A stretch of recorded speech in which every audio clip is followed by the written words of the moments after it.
मम्मा चिड़िया और पापा चिड़िया अपने बेटे से बहुत प्यार करते थे। वो उसकी हर इच्छा पूरी करते, जहाँ भी जाते उसे साथ लेकर जाते, जो मांगता लेकर देते। मम्मा मम्मा मुझे आज कहानी सुनाए ना। अच्छा बताओ कौन सी कहानी सुनाऊं? चांद वाली। मम्मा चांद वाली कहानी सुनाए? तो फिर सुनो। एक बार की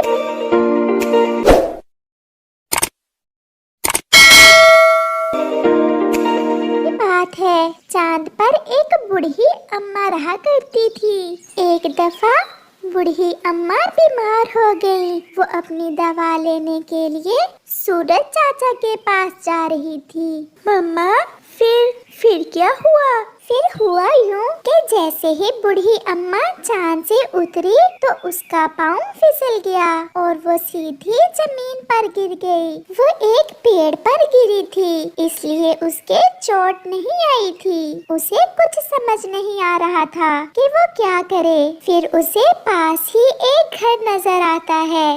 वो बूढ़ी अम्मा उस घर के दरवाजे पर दस्तक देती है। अम्मा जी, कौन है आप और किससे मिलना है? मैं चांद से आई हूँ। मैं अपनी दवा लेने जा रही थी कि मेरा पाँव फिसल गया और मैं नीचे गिर गई। फिर कबूतरी उसे अपने घर में ले जाती है। उन दिनों जंगल में ठंड का मौसम चल रहा था। ठंड बहुत ज्यादा थी।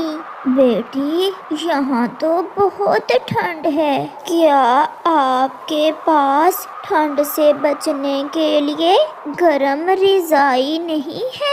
माँ जी, वो क्या होता है? हम तो ऐसे ही ठंड में ठठरते रहते हैं। माँ जी, गरम रज़ाई किसे कहते हैं? गरम रज़ाई रुई से बनता है। माँ जी, रुई किसे कहते हैं? रुई कपास से बनती है और कपास एक पौधे पर लगती है। तो क्या माँ जी, आपको गरम रज़ाई बनाना आता है?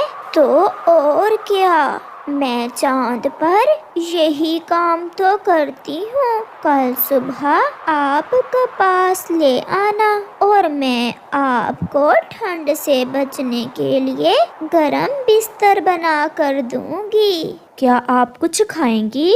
रसगुल्ले खाती हूँ मैं। अगर घर में कोई रसगुल्ला या गुलाब जामुन है तो मुझे दे दें। फिर कबूतर की पत्नी लूसी उस बूढ़ी माँ जी को एक रसगुल्ला दे देती है। दूसरे रोज कबूतर और कबूतरी सभी पक्षियों को इकट्ठे करते हैं। लूसी, क्या बात है? आपने हम सबको क्यों बुलाया है? ये बूढ़ी माँ जी चांद पर कपास से रुई बनाने का काम करती है। कपास से रुई?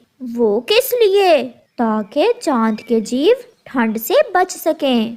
यहाँ बहुत ठंड है। मैं आपको ऐसे गरम बिस्तर बना कर दूंगी कि ठंडी के मौसम में भी गर्मी लगेगी गरम बिस्तर में। फिर तो मजा ही आ जाएगा।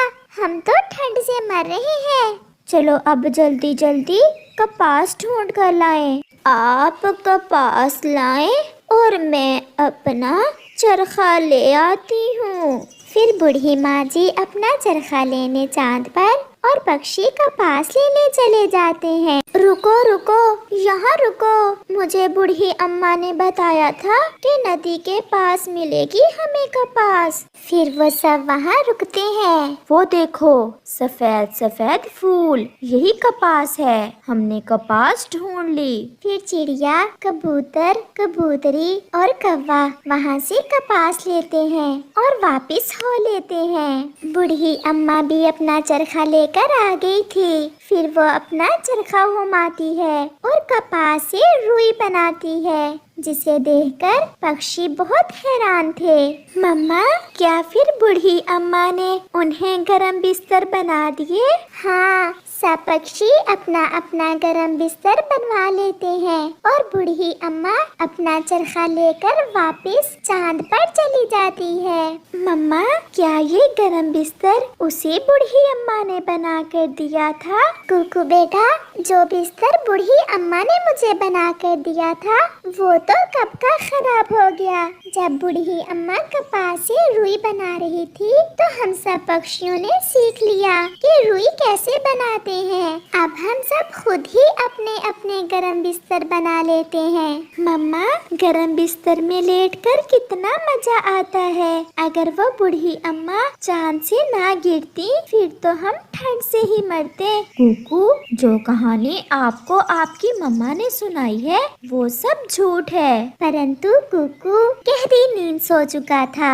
मम्मा चिड़िया और पापा चिड़िया अपने बेटे को बहुत प्यार से देख रहे थे।